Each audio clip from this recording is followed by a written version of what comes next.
as an additional step, an amendment is being proposed to the Reserve Bank of India Act to enable the issuance of electoral bonds in accordance with a scheme that the Government of India would frame in this regard.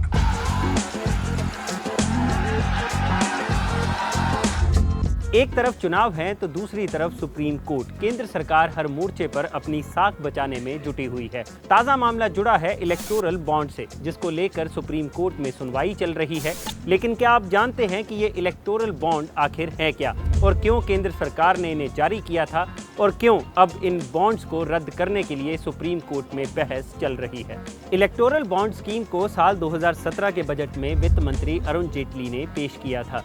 इस scheme के पीछे M था political parties को मिलने वाली donation के system को साफ सुथरा बनाना। सरकार का कहना था कि इस स्कीम से पारदर्शिता बढ़ेगी और सिस्टम में साफ सुथरा धन आएगा।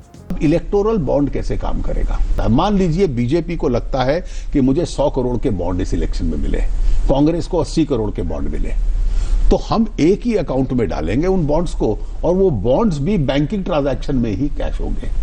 अब इसमें किसने बॉन्ड खरीदे हैं वो तो बैंक जानता है, आगे किस किस को बांटे हैं उसमें थोड़ी सी एनोनिमिटी रहेगी। इलेक्टोरल बॉन्ड एक तरह का प्रोमिसरी नोट होता है, जिसे बैंक नोट भी कहा जाता है, जो बियरर को बैंक द्वारा दिया जाता है। ये बॉन्ड किसी भी इंडियन सिटीजन या फिर कंपनी द्वारा खरीदा जा सकता है जो भारत में रजिस्टर्ड हो। स्टेट बैंक ऑफ इंडिया की वेरीफाइड ब्रांचेस से ये बॉन्ड 1000 रुपए से लेकर 1 करोड़ रुपए तक का खरीदा जा सकता है और बॉन्ड खरीदने वाले को बैंक को अपनी पूरी डिटेल देना जरूरी होता है। और जिस भी पार्टी को ये बॉन्ड डोनेट किया जाता है उसे 15 दिन के अंदर अंदर अपने वेरीफाइड बैंक अकाउंट से इस बॉन्ड को कैश करवाना होता है। अब आप सोच रहे होंगे कि ये वेरीफाइड अकाउंट आखिर होता क्या है।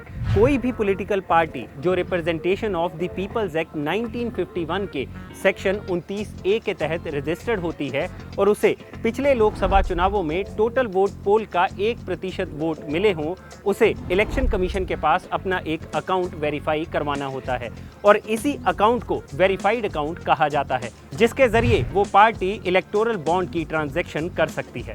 इलेक्टोरल बॉन्ड किसी भी क्वार्टर की पहली 10 तारीखों में ही खरीदा जा सकता है, यानी जनवरी, अप्रैल, जुलाई और अक्टूबर की पहली 10 तारीखों में ही आप इलेक्टोरल बॉन्ड खरीद सकते हैं।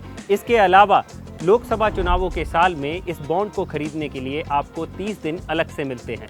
वित्त मंत्री अरुण जेटली के मुताबिक इलेक्टोरल बॉन्ड पर डोनर का नाम नहीं होता है और डोनर और पार्टी की पूरी इंफॉर्मेशन महज बैंक के पास ही होती है। ऐसे में पार्टी को ये पता नहीं चलता कि आखिर डोनेशन आई कहां से है। जेटली का ये भी कहना है कि डोनेशन जिस पार्टी को मिली है उस पार्टी को अपनी बैलेंस शीट में ये डोनेशन दिखानी होगी, लेकिन ऐसे में डोनर की पहचान पब्लिक नहीं होगी। इलेक्टोरल बॉन्ड के जरिए डोनेशन देने वाले को टैक्स में छूट मिलेगी और इस डोनेशन को प्राप्त करने वाली पार्टी को टैक्स में एग्जम्पशन। हालांकि डोनर और पार्टी दोनों को टैक्स रिटर्न भरनी होगी। खैर, ये तो हुई इलेक्टोरल बॉन्ड की बात। अब बात करते हैं उन वजहों की जिसकी वजह से इस सुविधा को सुप्रीम कोर्ट में चुनौती दी गई है। इलेक्टोरल बॉन्ड को लेकर जो सबसे बड़ी आपत्ति है वो है डोनेशन देने वाले की पहचान को गुप्त रखना। वित्त मंत्री अरुण जेटली ने भी कहा था कि फंडिंग के सोर्स को रिवील करने की जरूरत नहीं है। इलेक्टोरल बॉन्ड्स को लेकर दूसरी ऑब्जेक्शन है कि ये बॉन्ड फाइनेंस एक्ट 2017 में बदलाव करके लाए गए थे। Representation of the people's act 1951 के सेक्शन 29C में बदलाव कर इन बॉन्ड्स को लाया गया था, जिसमें लिखा गया था कि इन बॉन्ड से प्राप्त चंदे को इलेक्शन कमीशन की जांच से बाहर रखा जाएगा। खुद इलेक्शन कमीशन ने इन बदलावों पर आपत्ति जताते हुए कानून मंत्रालय को इन बदलावों को रद्द करने के लिए कहा था, क्योंकि इलेक्शन कमीशन के मुताबिक ये पता नहीं चलेगा कि ये चंदा कहीं फॉरेन फंडिंग के जरिए पॉलिटिकल पार्टीज के पास तो नहीं आ रहा। एडीआर की रिपोर्ट के मुताबिक साल 2017-18 में पॉलिटिकल पार्टीज को इलेक्टोरल बॉन्ड के जरिए 222 करोड़ रुपए का चंदा मिला था, जिसमें से सत्ता में बैठी बीजेपी को 210 करोड़ रुपए, कांग्रेस को 5 करोड़ और अन्य पार्टियों को 7 करोड़ रुपए चंदा मिला था।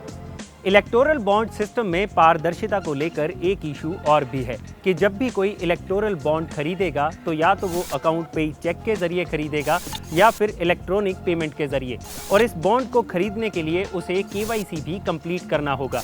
ऐसे में इस बात का डर है कि बैंक के साथ साथ डोनेशन देने वालों की जानकारी सरकार को भी हो सकती है।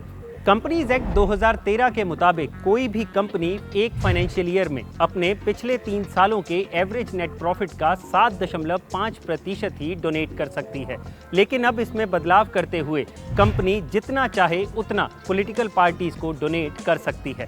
कंपनीज को इस बात की भी छूट दी गई है कि वो अपनी बैलेंस शीट में जिस पार्टी को उन्होंने डोनेट किया हो उसकी पहचान को भी गुप्त रख सकती है।